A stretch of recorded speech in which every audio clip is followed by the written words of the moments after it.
Hello and welcome to another episode of Ain't It Scary with Sean and Carrie. I'm the titular Sean. And I'm the very titular Carrie. It's the show that takes you inside the unbelievable, the unexplainable, the macabre, and the bizarre and tries to find an answer. Hello, Caroline. Hi. This is, as we've promised our listeners, spooky month. It's October. It's the most wonderful time of the year for Carrie. Mm-hmm. Real Andy Williams month around here. Mm-hmm. And we promised our listeners last week a topic that we've been, talking about doing, a topic we've always known we were going to cover, and that you've been gearing up to cover for, the better part of a year now, basically. So what are we talking about in this extra spooky edition of Ain't It Scary with Sean and Carrie? Well, we've been promising this series basically since the beginning of the podcast, and now I finally get to tell you all about one of my most passionate pet subjects, the Salem Witch Trials. Ooh. Because what is spookier than witches? They're pretty spooky. Mm-hmm. I've particularly been interested in the trials for a long time, from first hearing about them in elementary school to doing a history project on them in middle school.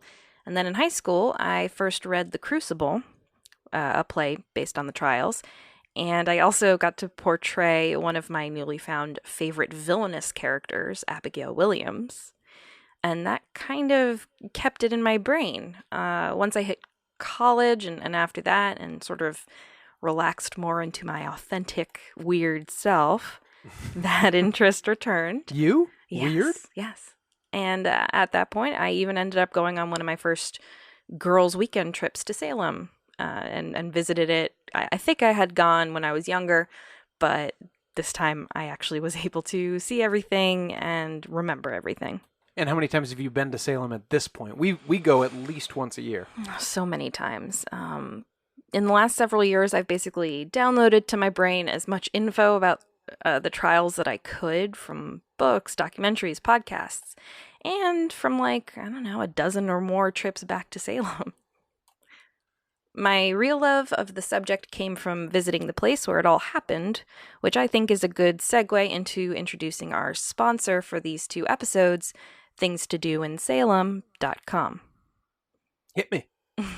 Everyone's going to hear more about Things to Do in Salem during our ad break, but we wanted to give them a special shout out here because it's really the perfect time of year to visit if you're on the East Coast and craving a 24/7 Halloween atmosphere. Oh my God, yes. If you're vaxxed and relaxed, get out there because it's a pretty unique thing to see. The town is a mob scene, but not in a way where I'm like, don't go. There's no reservation. It's a fun mob. It's a fun mob. A lot of people are in costumes. Everybody is, it's just full speed ahead Halloween, 24 hours a day.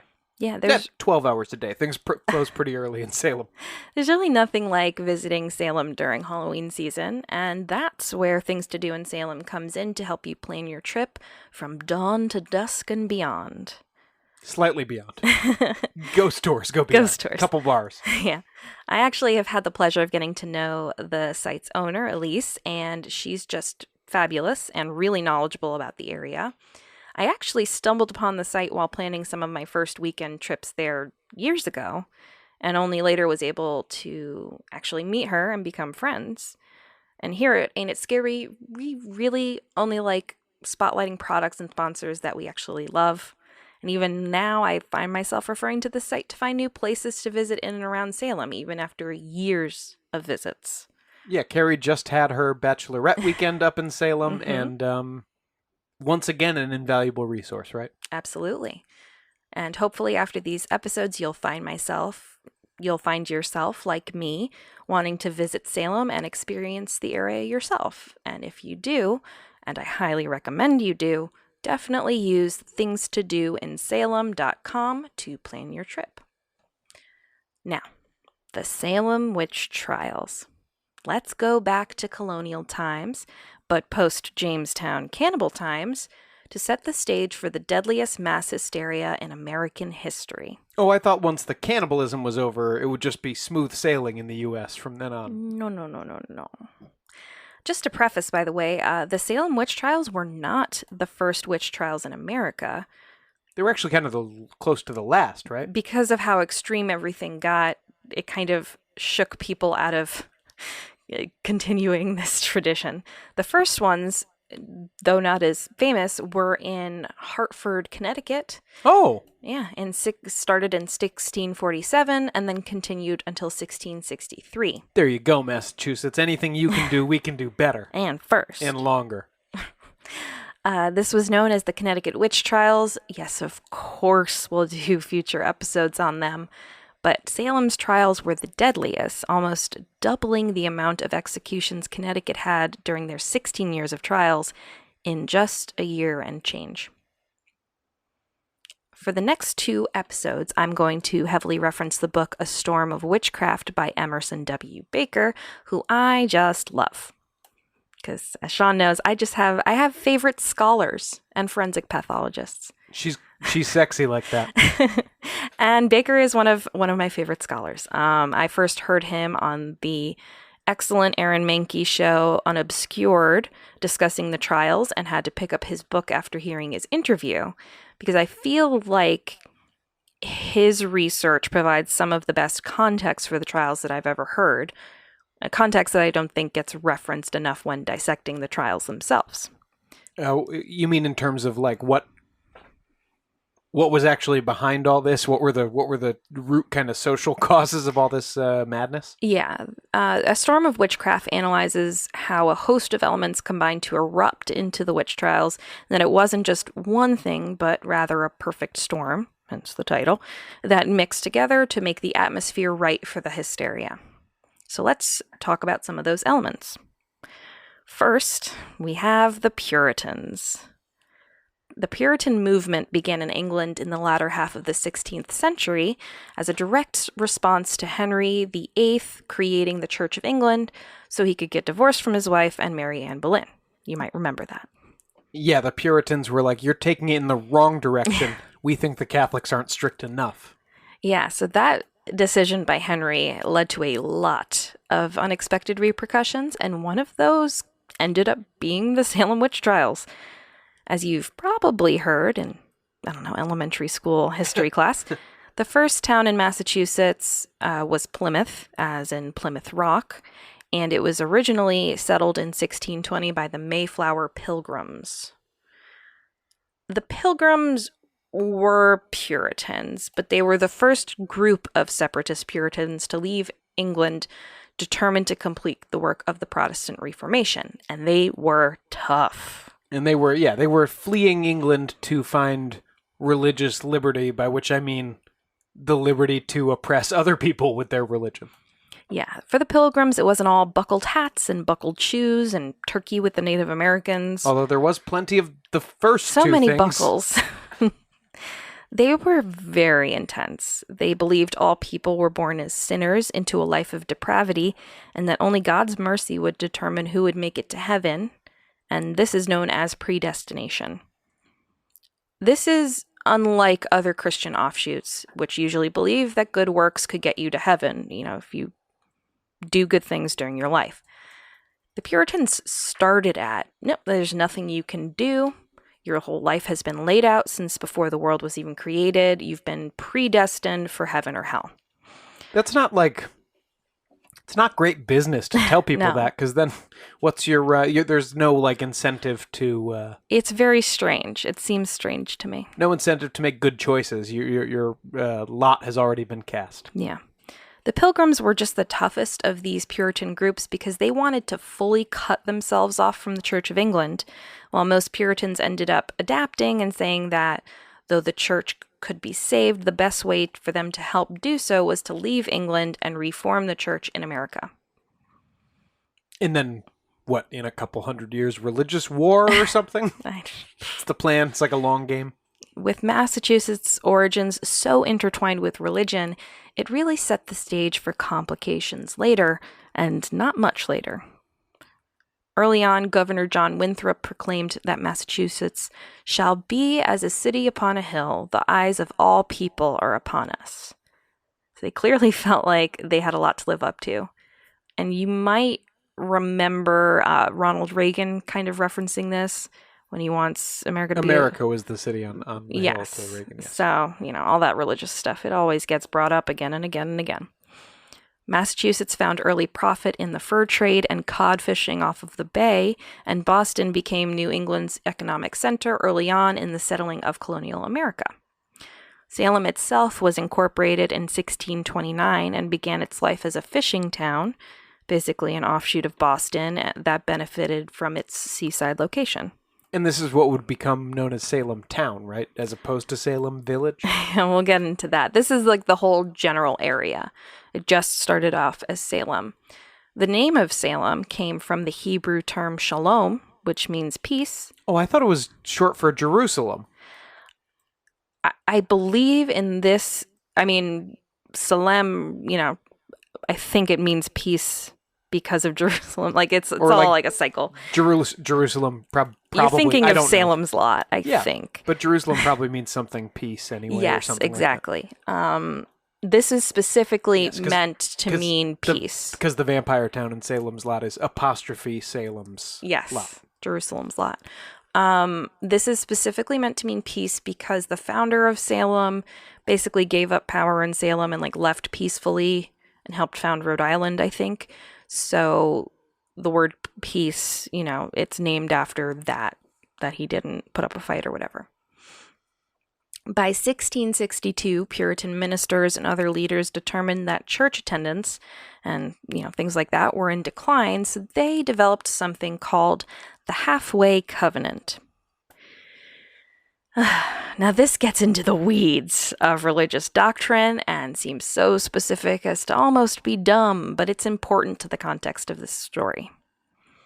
The Halfway Covenant was basically a partial form of church membership for adults who had been baptized by church-going parents as children, but had not yet experienced saving faith. Basically, what we plan to do with our kids, which is baptize them and then be like, all right, whatever you want to do. They hadn't really been attending church and things like that. Sure. If these churchgoers agreed to live by the church's creed, these members would be allowed to have their children baptized in the church and would be able to take communion, which was very important. Many congregations refused to adopt the Halfway Covenant, seeing it as too wishy-washy and not hardline enough about church law. But again, these were Puritans. Right. There was also the Central Puritan Church is going the higher up Puritans. It's really a divide. Guys, let's do this halfway thing, and the other ones are the ones out in the provinces or out in the colonies are going no. It's almost like when the Catholic Church started doing masses in English or whatever language instead of Latin, so people could actually understand it. People were in an uproar about that too. There's a big difference between the Halfway Covenant and, regular covenant. To be accepted in the regular church, you had to do confession in front of everyone in attendance. Basically, the nightmare of any child going through CCD. I feel like when we were doing communion or whatever, it's like, oh God, everyone's gonna know. And I told a fib to my sister. Exactly. The Halfway Covenanters, however, would simply practice confession in private with just their minister, not horrifically embarrassing. They sound like they're still pretty religious, but these people don't go to church? They do. No, they do. But it's amended what they have to do to get into the church and then the confession and all of that. The fight over the Halfway Covenant eventually would become a church versus church battle in local politics, and none represented the battle more so than the churches of Salem Town and Salem Village and their differing stances on the Halfway Covenant. So here comes the confusing names. When did it split into a town and a village? Yeah. So just so you know, the village opposed the Halfway Covenant. They wanted regular church, and the wealthier town adopted it. Many people kind of lump Salem Town and Village together nowadays, along with the nearby populations, all under this umbrella of Salem. However, there were very distinct divides, not to mention a wide area of real estate we're talking about. And tension, right? I mean, tension between the two groups bordering on enmity. Absolutely. Salem Village was kind of a hamlet of Salem Town, but economically it was completely different. The area that was Salem Village is actually a whole different town today. It was I can't emphasize how much land this covered. The town today is known as Danvers, while the area of Salem Town has remained as present-day Salem, period. Some towns like Marblehead and Beverly were originally founded as the village expanded and pockets of residents decided they wanted to break completely with Salem Town. This was important because as independent towns, they would now be able to collect local taxes and build their own churches, while those in the village were directly tied to the town's authority. Oh, so there was, in Salem Village, there wasn't a local government structure. They had to kind of go to the town for all that stuff? Government, no. It was all Salem. Residents of the village in the 1600s were mostly poor farmers, while the residents of the town were centered more in the prosperous port area of what has come to be known as Salem generally, and thus were mostly wealthy merchants. This is the kind of class disparity you can see in basically any city or town today. Take Bridgeport, for example, where we live. Bridgeport is the butt of many jokes about how rough its inner city is. It's even referenced on Family Guy. But where you and I, Sean, are now, closer to the North End, and the surrounding towns and colleges. Near the border of Fairfield and Trumbull, Yes. near Sacred Heart University. Okay, let's not narrow it down too much for everyone. But it doesn't feel like the stereotype at all.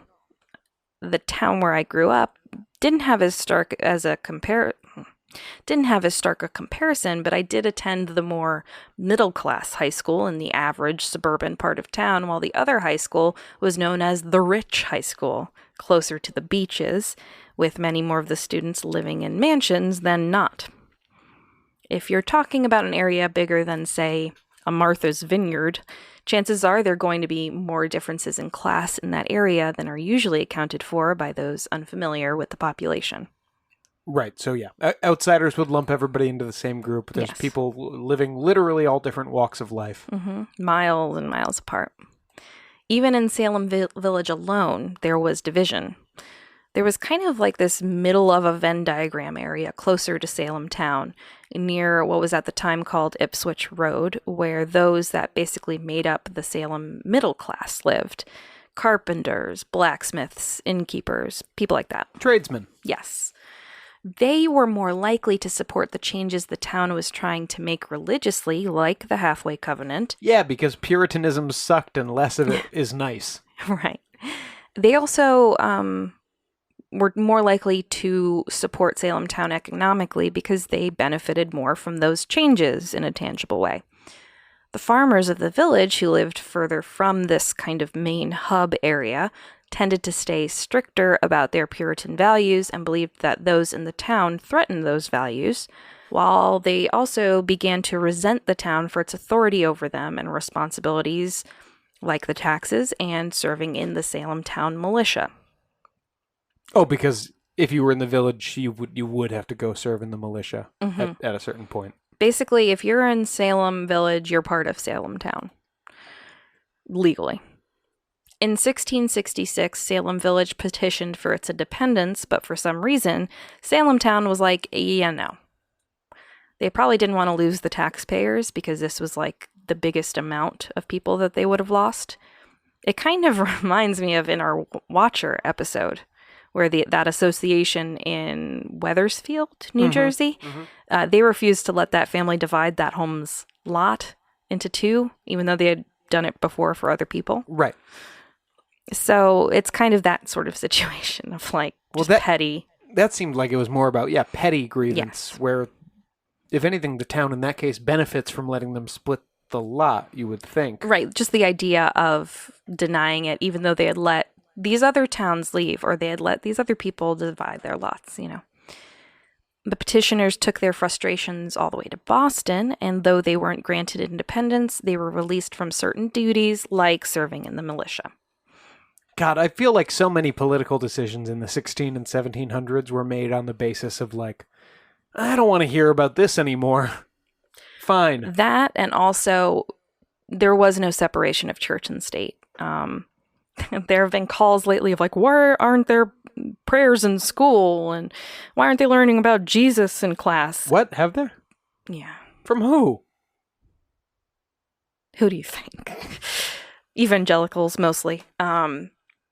But I can't emphasize how important it is to have a divide between church and state, how remarkable it is that less than 100 years later, we had our founding fathers saying that we needed that, because this whole story is about how church and state were so irreparably intertwined that it killed people.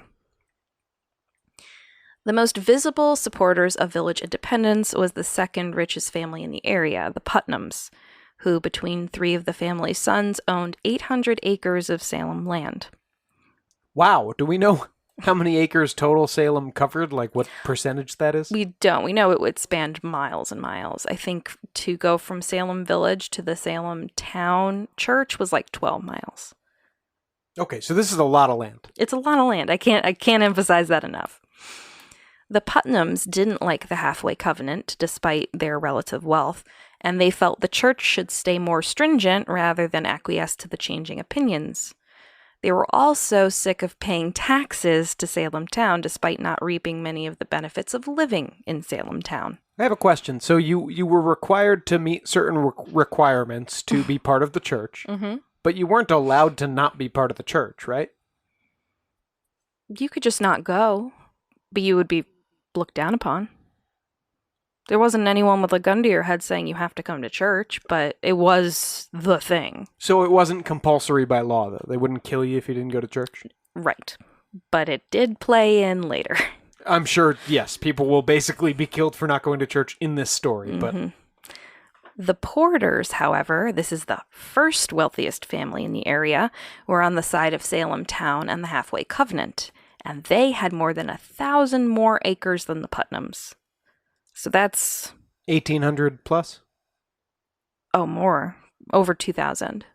So between them, there are thousands and thousands of acres, and this is all just Salem. The Putnams and the Porters and their economic concerns would become important players in the hysteria to come. The hostilities between Salem Village and Salem Town began to come to a head when Salem Village was finally allowed to build its own meeting house, which they used as a church, and elect its own anti-halfway covenant minister in the 1670s, though they were still not granted independence. But this was seen as a concession to them. You can't do the government stuff, but you guys can do church however you want over there. Sure. Well, not however you want. Well, this would be a minister who would not allow the halfway covenant, and they wouldn't be forced to go to a halfway covenant church anymore in Salem Town. Now, Salem Village just could not keep a minister in its church. By the time Reverend Samuel Parris was brought in as minister in 1689, I think this is less than 20 years, the village had already gone through 3 ministers, and this included George Burroughs. Now, is this because it, sucked there, or...? Yeah, pretty much. Burroughs was seen as a choice to try and unite Salem Town and the village leadership because he was related to the Salem Town minister, but he immediately encountered problems. He lived in a Putnam home, which pissed off the Porters so much that they refused to contribute to his salary. And after a couple years of this ridiculous back and forth and not getting paid, Burroughs pieced out for Maine. Oh, so people would be petty, too. Oh, yeah. Oh, yeah. You're living in their house? Yeah. But Burroughs will end up coming back again later, unfortunately for him. We will formally introduce Reverend Samuel Parris and the very beginnings of the Salem Witch Trials hysteria after the break. Witches!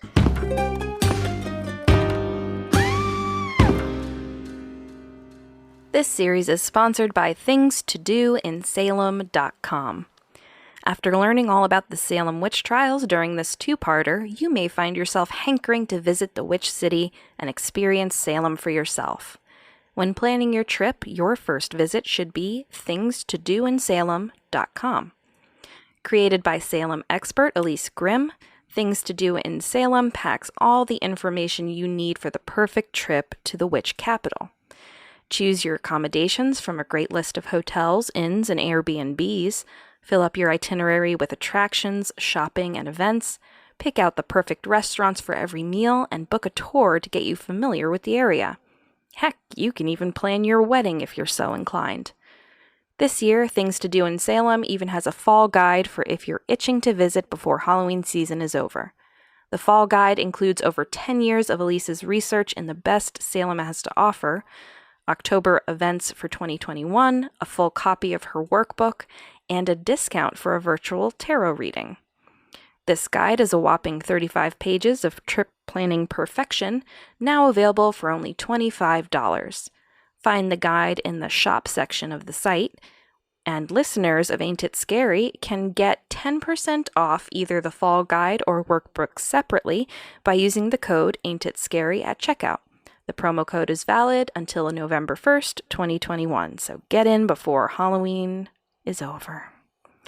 Personally, we used Things to Do in Salem to plan our Salem trips even way before we met Elise, and it's been an invaluable tool in getting the most out of every visit.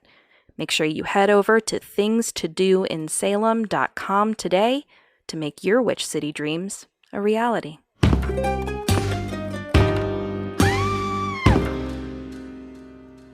Welcome back. When last we left you, the stage had been set, economic and religious tensions bubbling under the surface between Salem Town and Salem Village, and Caroline had just promised that witchery would be afoot. Mm-hmm. So what do we got, Carrie? Well, after the third minister left, Reverend Samuel Parris was elected as Salem Village's new minister. Fourth time's the charm. Nope. Parris was a failed plantation owner who had fled his family's property in Barbados after a long series of setbacks. He brought a slave from Barbados, Tituba, who will become a player in the trials later. Parris attempted to become a wealthy merchant in Boston after this, but it seems he simply wasn't very good at it. However, he did run into relatives of the Putnam family who told him that Salem Village was looking for a minister. It's that old classic saying, those who can't do, teach. Those who can't teach, minister. Though he hadn't yet been ordained, he saw an opportunity for a job he could possibly actually do, and he moved to the village. And he was hired. I can read from a big book once a week. Are you kidding me? I know. A white man with confidence can do practically anything. He was ordained by the community, and things were great, right? Sounds like it was. Well. Parris was a tough Puritan who denounced the worldly ways and wealth of Salem Town, calling these the influence of the devil. You just came from an all-expenses resort in Barbados, my dude. This rhetoric further divided the classes within Salem Village and then forced those classes to choose between the ideals of the village or the economic promise of the town. He flat out refused to let any halfway covenanters into his church, which included refusing baptism and communion to them. Okay, but the whole point of letting the village have their own church was so they could do this strict bullshit over here. And if anybody wants to go halfway covenant their asses, they can go over to the town, right? But again, it's like 12 miles away plus. So buy a horse. The porters, who again were closer to those of the town, decided once again that they would refuse to pay the minister's salary or provide firewood, which they controlled. They had like a big timber empire. And Massachusetts in winter is unbearable without firewood and thus heat. Unbearable, like literally impossible to survive. Yeah, that's just about. Actual essential, yeah. I think Parris wrote, or there are stories of him writing with a quill and ink, and the ink freezing in the bottle. So that's the vibe. In the bottle? Yes. So about this winter. The Salem Witch Trials occurred during the absolute worst weather of the charmingly termed Little Ice Age, spanning the 16th to 19th centuries. You may remember some other mentions of this horrific time to live on America's East Coast without modern conveniences, because I've previously mentioned it during our Lost Colony of Roanoke and Jamestown cannibalism episodes. Yeah, we basically started, by we, I mean Europeans, I guess, started settling this area of the world at the worst possible time, like in global history, basically. That they could have been here, yeah. So the stories of Roanoke and Jamestown, they went so well. I'm sure this little ice age won't cause problems that would help lead to the Salem Witch Trials. That feels like foreshadowing? Yeah, it of course it did, yes.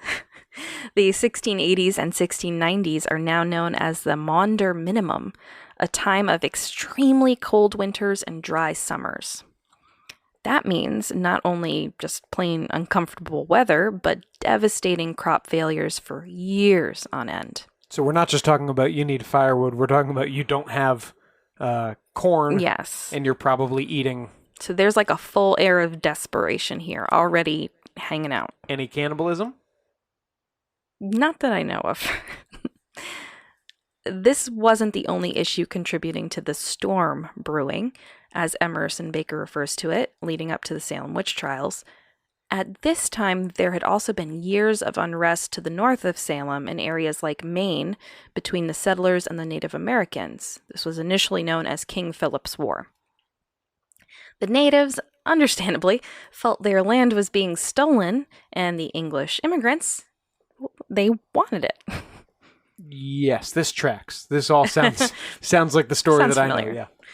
Peace treaties came and went, including the supposed end of the King Philip's War, but fighting continued on and off for years. The Wabanaki Indians destroyed most English settlements in Maine, and though Salem was not exactly close by, paranoia that the same fate would befall them was very high. I'm sure. Of course, yeah, no, of course it was. And because the rigid Puritans saw the Native Americans as a godless people, that fate would be like Satan taking over your hometown. Godlet, well, not godlet, different godded, those different godded people. They were heathens to them. They didn't understand their religion and language and anything about them. And they didn't care to. I saw one guy walking around with his butt out. What's going on with that? It's weird. Of course, the fear that Satan would take over their town, probably with his butt out, ended up becoming so all-consuming that, in a way, the Salem townsfolk made it happen, just in a different way than they'd expected. Self-fulfilling prophecies. Classic. So here we are. That's the most basic of context, and now it's about to begin. The Salem Witch Trials themselves. Sorry, the previous 35 minutes were the most basic of context? It really is. Like, there are books about just different aspects of this. Baker writes in his book, quote, "Local conflict as well as colony-wide problems led to the witchcraft crisis of 1692. Massachusetts Bay's military failures, religious tensions, and political and legal uncertainties were magnified in Salem Village, a place of endless strife and ministerial troubles. Yet, in the end, what happened at Salem in 1692 hinges largely on two groups, the alleged witches and their accusers. Those accusers first appeared in Reverend Parris's own home. Now, there have been many, many theories beyond just blanket mass hysteria that have been put forward about the why of it all, like ergot poisoning, which you may have heard of. Or in the Arthur Miller play, they make Abby much older and make her she's had an affair with Daniel Day-Lewis. Yes, which The Crucible is excellent. Definitely read it. Go see it. Not historically accurate. It is weird that Arthur Miller named that character Daniel Day-Lewis. John Proctor. Right now, I'm not going to go into these theories, but rather how everything began to manifest. I'm going to kind of go through the facts, and then we'll talk about the theories, probably in part 2. So you're coming at this agnostic in the first run. Yes. Parris's sermons started to become even more fire and brimstone-y than he originally was, probably helped along by his anger and frustration at much of the Salem Village community, who, under the influence of the porters in Salem town, were refusing him salary and firewood. So he's just cranky as hell. Not just the richest family, but now they're getting other people to stop paying him? Well, it's kind of, the way it works is like a small committee has to agree. And if the porters, like, they're the wealthiest family, if they're not paying, they don't have the money. So it's like if the government had to, for some reason, raise the debt ceiling every couple of years. Like that, yeah. And every now and then one party or the other would just be a pain in the ass about it to mostly just be a pain in the ass? Kind of like that? Something like that, yeah. He was preaching against Satan taking hold of the village, and with witchcraft charges being dealt out in nearby towns, and this happened kind of one person here, one person there, it must have seemed like the feared approaching Native American forces. It was getting closer and closer to hitting the town itself. It makes complete sense that the first tiny root of the hysteria took hold within his own home, to his horror, where tensions were very high because he was probably stomping around all the time, angry about his inkwell ice cube, and everyone's cold and cranky. And this wouldn't have, if I know the bare bones of this story correctly, Carrie, it seems to me this wouldn't have, none of this would have happened if Paris himself hadn't brought along some human luggage from Barbados. It's part of it. Like if he hadn't owned a person. Well, yeah, of course. Yeah. Don't do that. But I feel like the hysteria itself probably would have happened, but we'll get into how Tituba contributed. So in mid-January 1692, Betty Paris, the Reverend's 9-year-old daughter, and her cousin Abigail Williams, age 11, began to be seized by fits described as being beyond the power of epileptic fits or natural disease or to affect. And this description comes from Beverly Town Minister John Hale, who kind of came in to, like, check things out. And he was an expert on epilepsy. Minister, expert on epilepsy, classic. According to Deodat Lawson, Salem Village's minister before Samuel Paris, when he was called in to observe the situation, these fits included the girls making strange noises, contorting into strange positions, crawling around the room, screaming, throwing things, sometimes swearing. How old were these girls? 9 and 11. Well, this kind of tracks then. It tracks with just kids. But this is unacceptable behavior for the typical Puritan girl, especially relatives of the minister. The girls complained of being pricked with pins, but Dr. William Griggs could find no physical issues with the girls when he examined them. The girls also began to have outbursts in the Salem meeting house during sermons. Very bad behavior. But these girls weren't the only ones carrying on in this way, just the first. The behavior began to spread, first to their young friend Ann Putnam Jr., and then to other girls in the village. And yes, it is Ann Putnam Jr. She was named after her mother. Yeah, they don't do that anymore. They don't do that anymore. If you want a Carrie Jr., I'm not going to stand in your way. Oh, thank you. At this point, Griggs, Paris, and others began to suspect that maybe, like the other nearby outbreaks in recent months, these fits could be due to witchcraft. Just like those other nearby outbreaks. Exactly.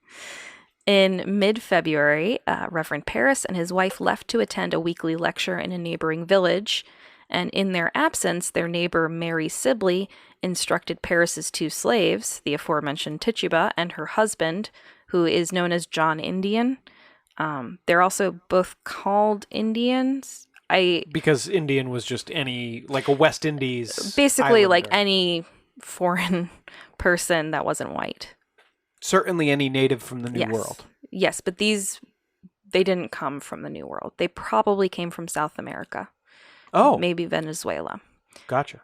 So, oh, that's New World, though. South America? I thought that was just North America. I could be wrong. No, New World, because, Europeans hadn't discovered any of it till, like, the 1500s. Yes. Well, Mary Sibley instructed the slaves to make a witch cake to divine the identity of those tormenting the girls. A witch cake sounds like a delicious Halloween pastry. Yeah, I think it probably, that's the one, correct me if I'm wrong, where you've got some like crumbly cake, but you've also got some pudding and like you throw some gummy worms in there. Oh, like a dirt cake. Yes. Oh, wait. Yeah, okay. So maybe it's a different thing. Okay, what's yours? Almost as good? It's gross as hell. It's a loaf of rye bread whose dough was mixed with the urine of the afflicted girls before baking, then fed to the family dog. Wait, to what possible end? Also, Poe, come here! Peanut! It's very vague as to how this would determine the attackers or what exactly it would do. Maybe they thought it would transfer the fits to the dog, and it was better for the dog to have them than the girls, but it did spur the girls on to accusing Tituba herself as the one going after them. But what did the dog do? Do we have a record of what the dog did, Nothing. Or just that they fed no the reaction. cake? Maybe a little angry that he just ate a piss cake. I don't know. He doesn't know it's a piss cake. I'm sure it smelled fascinating. Now, by the way, making a witch cake was an act of magic in itself and super frowned upon. Paris was pissed when he found out about it, chastising Mary Sibley in front of the whole congregation until she begged for forgiveness, which she begrudgingly received. Now, who had taught them how to make a witch cake then? I think Mary either knew how to do it or knew the components, and then Tituba and John Indian made it. A man in black in the woods taught them the recipe, right? No, it was a common known thing, like folk magic. Mm-hmm. Wink, wink. Say no more. These are witches. These are all witches. Though common perception is that Tituba engaged the girls prior to this in her acts of folk magic, like a witch cake, there doesn't seem to be concrete evidence of this. Some places state that she would show them little divining spells here or there, things that she retained from the religion of her homeland, but others say that there simply isn't proof of this actually happening, that her showing magic to anyone. As with anything like this, I kind of assume it was somewhere in the middle where she maybe shared some superstitions from home with them, like, an evil eye protection sign that your mom might show me, you know what I mean? And she's not a slave from South America by way of Barbados. She just grew up in Europe a few decades ago, you know what I mean? So I could see this Tituba bringing over some, she has different novel perspective that she's sharing with these girls. It seems, unlike portrayed in the play The Crucible, the girls weren't dancing around witchy bonfires and sacrificing chickens with Tituba before the fits began, or any time after. The fits did grow worse in the days after the witch cake incident, both in the Paris household and in surrounding homes where other girls were also becoming similarly hysterical. There's probably a lot of pressure on these girls and a lot of attention on these girls at this point, right? Mm-hmm. Paris convened a group of nearby ministers and other prominent townspeople to discuss the case, and they all came to the conclusion that witchcraft was afoot. And the case, at this point, by the way, these girls are just occasionally throwing themselves on the floor and yelling a bunch? They're having violent fits. So for us, it's not, like in the modern day, this is not a situation at this point, except that these girls might be brought to a therapist. Yeah, I mean, what's therapy in 1692? And then came the first non-Tituba accusation. Ann Putnam Jr. stated that Sarah Goode was the one attacking her using her specter, which is basically like an invisible spirit that could be sent away from the body to do evil while the body stayed in one place. Like astrally projecting yourself. Yeah, like an out-of-body experience where you harass a bunch of children. Sarah Goode was a homeless woman who frequently begged at the doors of the Salem Village residents, along with her 4-year-old daughter, Dorcas Goode. Sorry? Dorcas Goode. I think it's a version of Dorothy. It's very unfortunate. That was a choice. Sarah was also loud and belligerent to everyone around her, even those who attempted to help her. Elizabeth Hubbard, another of the girls, also accused Sarah Osborne a bedridden widow who had caused a scandal in the village by buying the contract of her indentured servant, Alexander Osborne, and marrying him. Oh, saucy.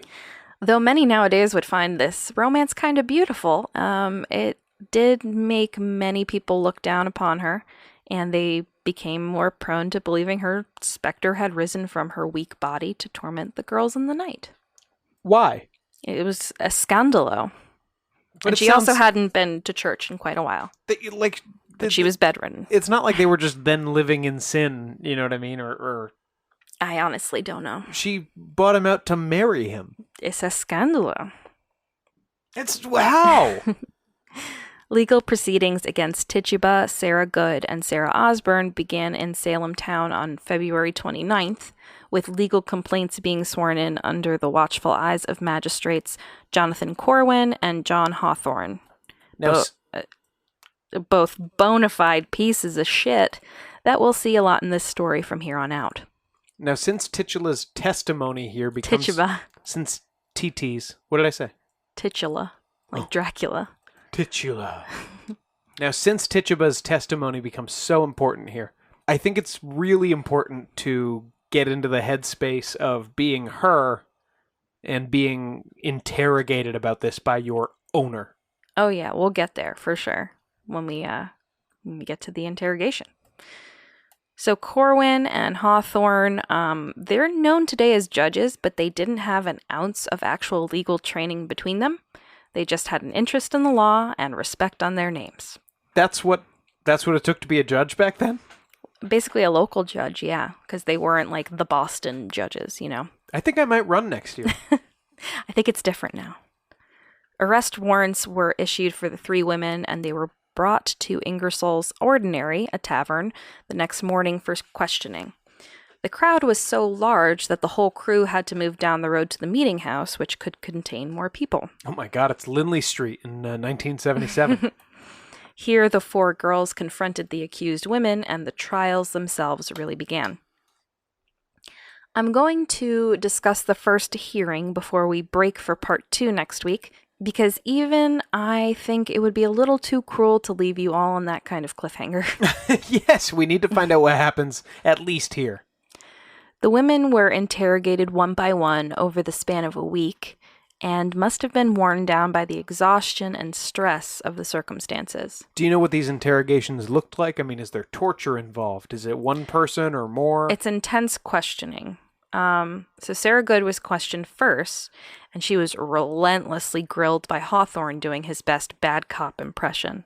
And keep in mind, the accusing girls are there, and they're having fits still, and then basically most of both towns are there. So it's a lot of people. You want to talk about that public confession from before. Some questions Hawthorne asked Goode included, what evil spirit have you familiarity with? Have you made no contact with the devil? And why do you hurt these children?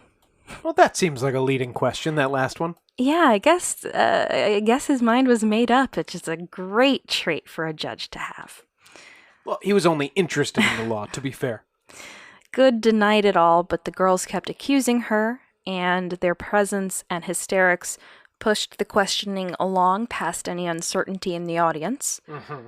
They claimed Goode's specter was attacking them right in the courtroom. Remember, the specter was invisible to anyone else aside from the afflicted. But they said they could see it? Yeah, it's very convenient. Very convenient. So dramatic. And the girls would freak out every time Goode tried to defend herself. Eventually, Goode broke down and accused Sarah Osborne of being the real instigator, and likely trying to throw the spotlight on someone else after days of mental and emotional torture. Near the end of her testimony, her husband, William Goode, or in this case, William Bad, was called for questioning and told the judges that he was afraid that she was either a witch or would become one quickly, and that, quote, she is an enemy to all good. What, you asking about my freaking wife? Yeah, I'd say she's a witch. She wouldn't leave me alone when I was trying to watch the freaking game. Yeah, it doesn't seem like they had a good relationship. He threw his own wife under the bus, and he wouldn't be the last person to do that. My favorite Disney villain is my freaking wife. I hate those shirts at Disney. We saw that shirt at Disney World so much. The court decided that Sarah Goode would be held for trial. Remember, this is just an interrogation/hearing. It's all very wishy-washy. Osborne's questioning went kind of weirdly. Remember, this is an ill woman who is also tainted with the scandal of falling in love with her servant. But, not infidelity or any of the sins. No. Hawthorne questioned Osborne similarly to how he did Goode, with a lot of accusations and probing questions. I wouldn't say he's doing good. Eventually, Osborne stated that she was more likely to be bewitched than to be a witch. This gave the court pause, and they asked her to explain what she meant by this. Osborne then went into a rambling description of a dream or night terror she once had, where, quote, she was frighted one time in her sleep and either saw or dreamed that she saw a thing like an Indian, all black, which did pinch her in the neck and pulled her by the back part of her head to the door of the house. Okay, is this the Mothman? She then went on that she'd heard a voice that told her she should not attend the Sabbath services anymore, and though she fought back, it was true that she hadn't been seen at the meeting house since this approximate time for the span of a year and change. Aren't you glad we live in a time when... Well, I don't know. Are you glad or are you a little sad that we live in a time when no one's court testimony has to do with, sending your spirit out or going as a werewolf into hell and fighting Satan? I know. I'm very glad, though. If I was in Salem Witch Trial times, I would be dead on arrival. She's like, I won't plead the fifth, Your Honor. I will tell you I had a dream or vision in which many spirits did attack me. Now, Osborne didn't go to church because she was bedridden, but the whole story made it all much more weird and confusing to everyone listening. Right, just go with, I'm in a chair, dude, I can't go to church, but instead she starts in on this. I think she started having a mental breakdown. Though the evidence against Osborne was less compelling, the girls acted about the same in reaction to her testimony, and she was also held for trial. Were they dragged straight in from home, or had they been in the Salem Village jail? No, they weren't in jail at this point yet. They would be awaiting trial, though. I'm sure we'll describe the Salem Village jail next week, but not pleasant for those awaiting trial. No, not good. Next came Tituba's interrogation. She initially denied the claims against her of witchcraft and tormenting the girls, but Hawthorne kept pressing harder and harder until she eventually cracked under the pressure and confessed to being a witch. She went deeper into the story at the judge's encouragement, testifying that, quote, I saw a thing like a man and he told me to serve him. AKA, she met Satan, maybe? Yeah, or her boss/owner. Yes, well. She agreed that Goode and Osborne were the ones responsible, as well as 3 mysterious people from Boston who she couldn't name. She stated imps were sent by Satan to aid his cruel acts and force her to attack the girls until she finally relented and did so, though she did apologize to the audience, saying, I am very sorry for it. This is a life where you've been kidnapped from your home at presumably a young age. Raised doing not backbreaking labor. She sounds like she's a house slave, right? Tituba. She's not doing plantation work or anything in Barbados. Well, I don't know what she was doing in Barbados. Probably the same thing, because he took her over from there. But still, you are owned by a piece of shit, a real piece of shit, and your whole life since you were kidnapped from your home, thousands of miles away. Years and years ago. Slavery. It's all slavery. All you know is that if you don't want to be beaten to death, you just do whatever is expected of you and whatever you're told. Yeah. And so here's Tituba, and there's a bunch of white people in the room, including her, again, boss/owner. And the girls accusing her, Abigail and Betty, she said she loved. She probably nannied them, took care of them. And all of them are screaming at her, you're a witch, just admit it. Mm-hmm. I would want to get out of trouble too. When Tituba finally confessed, the girls quieted, their fits rendered peaceful for a moment. It seemed to add credence to the confession, their seeming approval, confirming that she indeed had performed witchcraft but regretted it. And that's something I want to ask you, Carrie.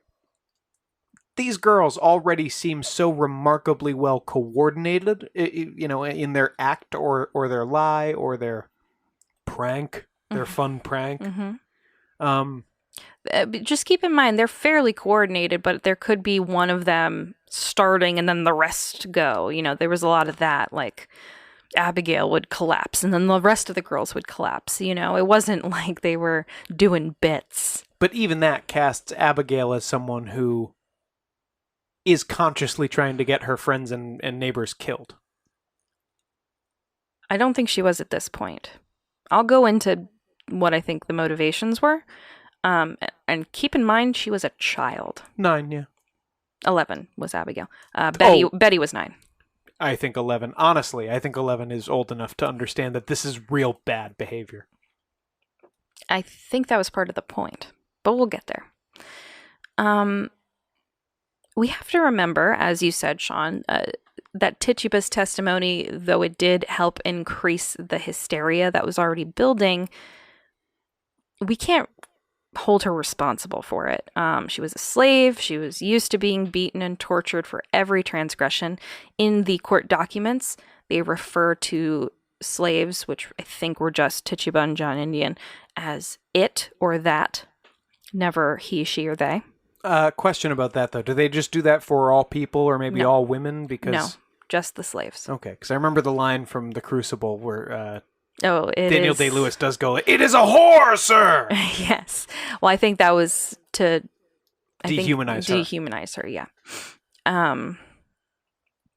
Because that's not about Tituba, obviously. That's about Abigail. Yeah. And from her origins in probably South America, spirituality was very much seen as real. And her religion and this Puritan religion full of demons and imps and witches, it wasn't so different that she couldn't relate to the concepts. In kind of a related way, enslaved people in the islands, and then, who later brought their beliefs over to the U.S., over to North America. They incorporated Catholicism and the saints and things like that because it's not that different. And so all these different African kind of animistic, spiritualistic religions got kind of combined with Catholicism and with the saints, the idea of the saints, and the saints got kind of combined in with a lot of those spirits and gods, and it's all kind of a mishmash of basically everything you've seen throughout your life, I mean, just think of communion. What's it? Transubstantiation? Mm-hmm. The idea that communion is literally Jesus's body. That's a Catholic specific thing, but yes. But that's magic. Yes. Oh, the Catholics are full of magic. Yeah, that's magic. There's a lot of Christian stuff here that is magic. So it doesn't seem that foreign to Tituba. She was trying to save her life and spare herself from abuse because she knew it was coming. And though her stories helped drive the beginning of the trials, I don't think we can blame her for it. Tituba was emerging as the star witness, and she testified deliriously for another few days, telling the judges that she signed Satan's book with her own blood, thereby selling her soul to him, and had seen Goode and Osborne's signatures in the book as well. It's so standard operating procedure for witch trials, as I've learned. This had been going on in Europe for over 100 years, right? But it's crazy how they always drive them into that same story, and people always end up, if you slap them around enough, people go like, yeah, there was a man in black in the woods and I wrote my name in a book. The girls were also saying a lot of stuff that sounded like communion, but opposite. It was red bread, it was blood instead of wine, that kind of stuff. It was already blood instead of wine. That's transubstantiation. It's like people talking about black masses and the satanic panic. They just take a mass or a church service or whatever and make it spooky. And there's a really interesting conversation in... There was a man there, and he had little glasses, and he drank blood, and he bit the head off a bat. That's just Ozzy Osbourne. There's a really interesting conversation in the podcast Unobscured. Now, I would recommend listening to it if you're interested in this, because it's like a mini series. I'm trying to condense everything into 2 episodes, but it's a good coverage of the Salem Witch Trials. And they talk about this idea of Satan's book and how it was really impactful for everyone, but also really interesting because Puritan women at the time, had a much higher literacy rate than any other group of women in the world, basically. And that was because they had such a strong belief that they needed to be able to read the Bible and be able to read the Bible to the kids. Right, and so even poor children in the village, it would be important to make sure everybody knows how to read, because everybody's got to read scripture to the point where they memorize it. And things are being printed now, which they didn't used to be. So there's this big fascination with Satan's book and what does the book look like and all this stuff. And also about signing the book, which women usually couldn't write. They could read but could not write, but they could make a mark, and that was the important thing. Is it weird that this comes up in early alien abduction stories? Do you remember Betty being shown the book by the alien abductors, and then it was gone when she tried to show people? Yeah, I think it's such a instinctual thing with us now. Just, I don't know. It's such a part of our culture. I mean, less now than it used to be. Well, now we're so legally bound in everything. It feels like you're signing a contract or agreeing to terms and conditions to do anything. Right? And a contract is something that everyone could understand. So, of course, Satan's like, sign my, little guest book of horrors or whatever. If it was now, it would be his terms and conditions, for sure. And you would just say yes, just to get it off the screen. It's 42 pages of privacy terms, Satan? No, I'm not going to read this. Tituba's testimony was very compelling. The details corresponded with the girl's accusations, and it contained all of the hallmarks of what was believed to comprise witchcraft at the time. Writing in Satan's book, riding on broomsticks, which, yes, she said she rode on a flying stick with the 2 Sarahs. Witches having specters and these impish familiars that were like little demons but looked like animals. It was all that stuff. And of course, she had probably heard all of this stuff because Samuel Parris talked about witchcraft all the time, and she lived with him. Certainly in every sermon he would have been, and then probably he's stomping around the house raving about witches, right? Yeah, exactly. Eventually, Tituba dropped the biggest bombshell of all. She stated there had been 9 marks in the book total, which means another 6 Satan worshippers were hiding in the town, waiting to carry out their terrible deeds. Well, how many? 9 more? 9 total, 6 more. It's a horrible thing to imagine that a total of 9 people might lose their lives in these silly, silly witch trials, Carrie. So I hope that doesn't happen. Well, now the Salem witch hunt would truly begin. And that is where we'll pick back up next week with part 2 of the Salem Witch Trials. Let's give people something to look forward to? Question mark. Carrie, we've got 6 more. We've got 3 witches and then 6 more coming down the pike. How many people will be executed as witches before the witch trials are over in Salem? This isn't the total amount of people who died, because several died in prison because they were terrible, and we will talk about that. But 19 men and women were executed because they thought that they were witches. So they blew right past that 9, huh? Right past the 9, right past the 11 of the Connecticut witch trials. It was horrific. It's horrific. So look forward to that, I guess. Yeah, because up to this point, we've only seen some slight injustice and superstition. The real horror will come next week, so everybody can look forward to that. Yay. Any advice between now and then, Caroline, for our listeners? I don't know, don't marry your servant, I guess. Yeah, it seems pretty applicable.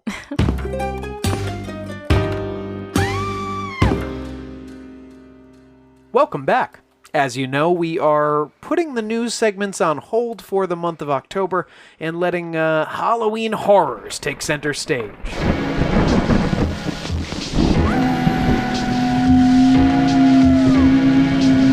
That's right, listeners. Those sick beats mean that it is time to hear about what spooky things Carrie and I have been watching in the last week, because we are trying to, as you know, keep it spooky this October. Hashtag keep it spooky. Carrie, what have we been watching?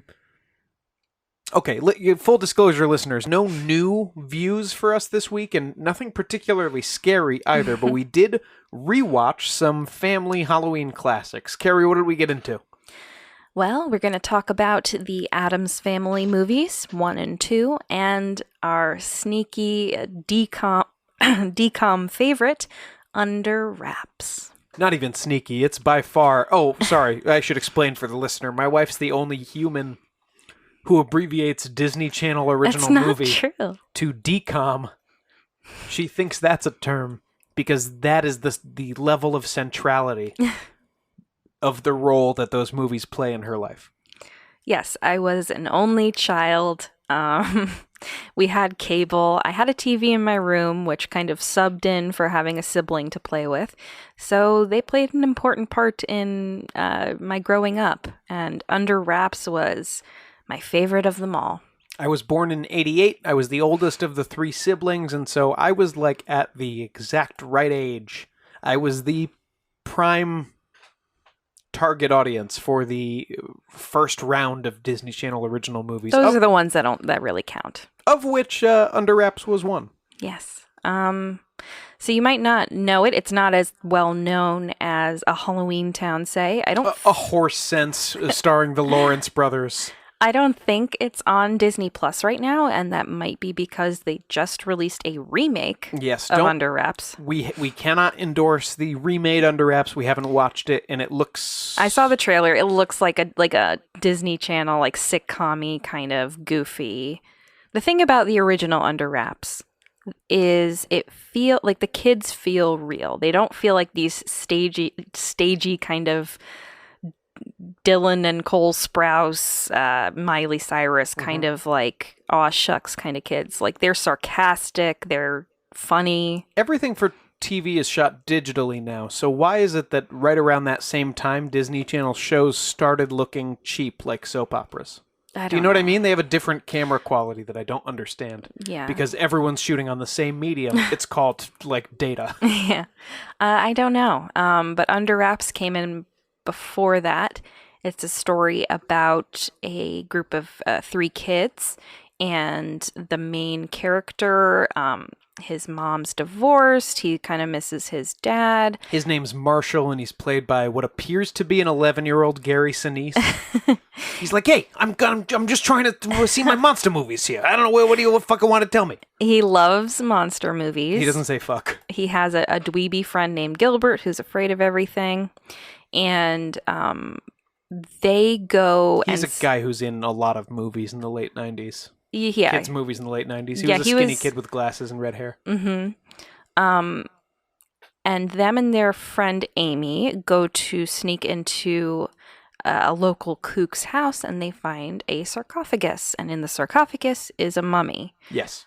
And, of course, they're freaked out. It's a dead body. But because of the moon and some, bullshit, the mummy comes to life. Hijinks ensue. Basically, the old kook who owned the house has faked his own death in order to commit insurance fraud. With all it's very complicated for a kids movie. With all the antiquities he had in his basement because he was an ex-museum curator? I think he stole them, Hobby Lobby styles. That's Mr. Kubat, who is that's an Egyptian name, but he is a very white actor who you recognize as the villain in many 90s children's films. He looks like Ed Harris's cousin.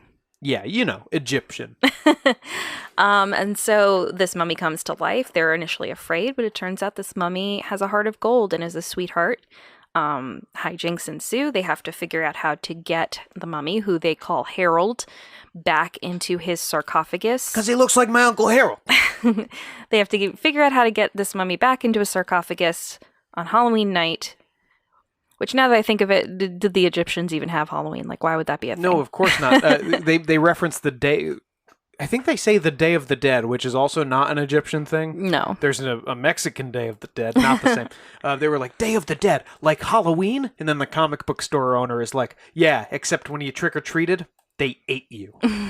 It's like, I don't know what Egyptian tradition they're trying to reference there. But anyway, it's not a historical document. No, it's just a good kids movie. The kids are really realistic. They reminded me more of the kids from It than any Disney movies, you know. They're sarcastic. They're sarcastic. They snipe at each other, but they also have like warm moments. They feel like real kids. They feel like real characters for sure. Yes. They all have very strong kind of sitcom-y personalities and arcs. Yeah, that they the girl is she's the most sassy and sarcastic one in the bunch, and it's very fun. Whereas the little boy, again, he's Gary Sinise. He's just like, yeah, what are you doing? Hey, Mom, stop kissing me. Hey, oh, I'm a dude over here. What are you doing? And then, which is weird on an 11-year-old, but what are you gonna do? And then you've got the nerdy, nervous friend who you need in any movie like that. Of course. And, you know, throughout the movie, they're kind of getting to this end goal of getting the mummy back to the sarcophagus. And the main kid, Marshall, really learns how to trust people again, because I think he was really burned by this divorce. And in a fun little twist, the mummy is played by the same guy who plays his mom's new boyfriend. And at the beginning of the movie, he's really pushing this guy away. He doesn't like him at all. And he's a sweet guy, but he's not his dad. And by the end of the movie, he says that, you know, basically that he'll accept him and that, you know, people should be with who they love. And it's because he had this really special relationship with his mummy. It's like very emotional. It's like sweet. Yeah, and the mummy / mom's boyfriend is Bill Fagerbach or Fagerbakey. He's the voice of Patrick Star on SpongeBob SquarePants.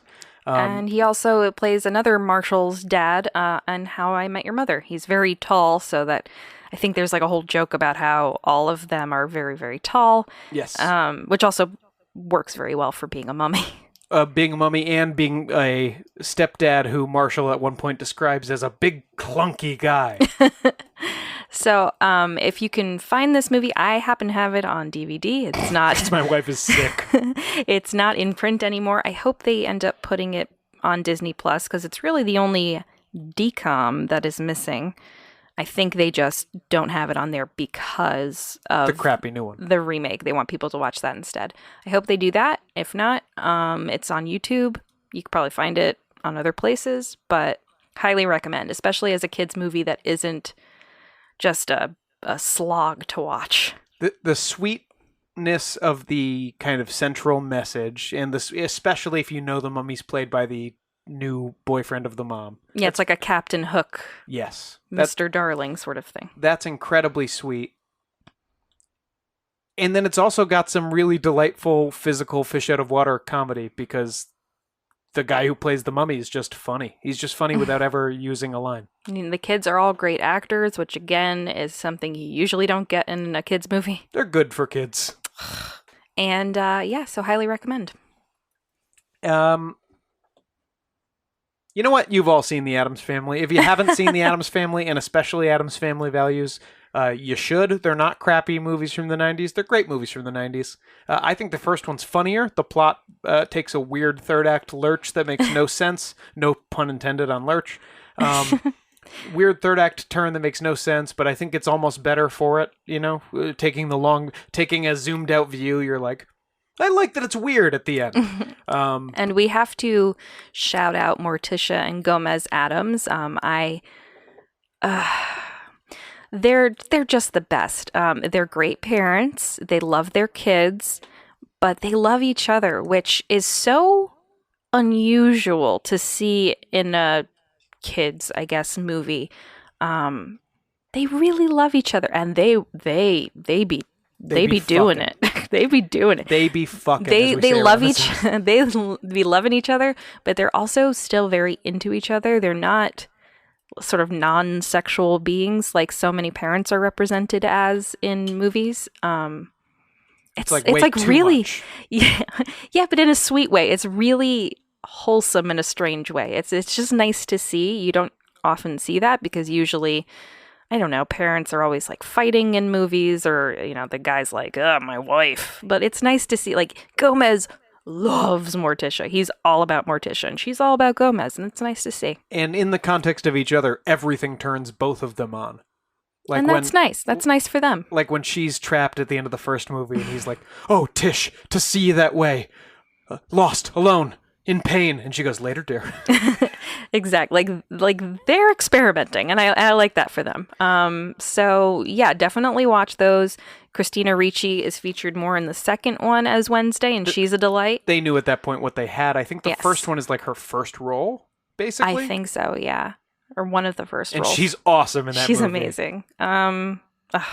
Icon. But also goth queen icon. And Joan Cusack's amazing in that second one as well. It's the only movie where Joan Cusack is sexy. I'm not saying that she's not sexy as a person. I just portrayed don't as sexy. Movies never portray her as sexy except for that one. Right. And Christopher Lloyd is psychotic, so it's fun. Definitely watch. My favorites are Gomez and Morticia. I love that relationship. Gomez was always what I was aiming for when I, eventually settled down, and I think I found my Gomez. So thank you, Sean. Tish. They are great parents. They're so proud of Pugsley and Wednesday. And they're supportive. They support their interests. Yes, those interests include electrocution, but it's still fun. But in the second movie, they're mortified when Joan Cusack lies to them that Pugsley and Wednesday want to go to summer camp. They still support them, though. But they still send them because they think it's what their kids want. Yeah. Beautiful. Lovely. Happy Halloween.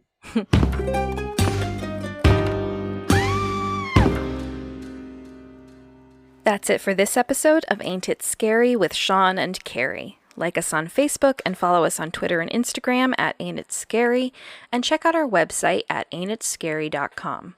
You can support the show by supporting our sponsors and becoming a patron at www.patreon.com/ain'titscary. And please subscribe to the show and throw us a 5-star review on Apple Podcasts. We'll be forever grateful. Don't forget to screenshot your 5-star reviews and share with us on social media for your chance to win a gift straight from us. Yes, no spoilers on what that might be. It's probably a book. Special thanks to our sponsor for this series, thingstodoinsalem.com, and as always, our beloved patrons, Nate Curtis, Sean O'Donnell, Jared Chamberlain, Maria Ferrante, Robin McCabe, Comfy Mike, Alex Nakutis, Ryan Regan, and Christy Atchison. See you guys next Thursday. Show created by Sean and Carrie McCabe, music by Kyle Ryan. You can find Kyle at his YouTube channel, Music is a Verb. This has been a production of Long Boy Media. Salem Village itself was kind of a hamlet of... You left the door open.